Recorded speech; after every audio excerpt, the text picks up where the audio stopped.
Assalamualaikum, it's a wonderful day and for today's video, sasamahan niyo po ako magluto ng paanang manok. So ayan po, ginisa ko na po ang bawang at saka sibuyas.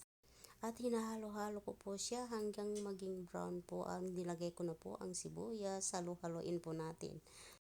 Fast forward ay naluto na po yung bawang at saka sibuyas, ay nilagyan ko siya ng luya na powder. As yan, halo-haloin po siya guys.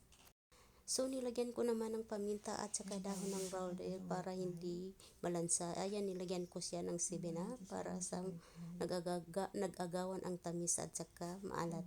So, ayan, nilagyan ko po siya ng toyo na konti. Matanong ko kayo guys kung paano ba kayo magluto ng paanang manok na masarap.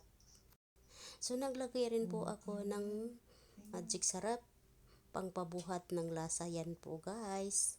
So, naglagay po ako ng ketchup para medyo malapot-lapot siya po guys.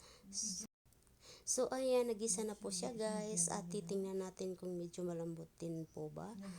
Ayan, lalagyan ko po siya ng tubig hanggang sa pakuluin po siya ng mga 15 or 20 minutes.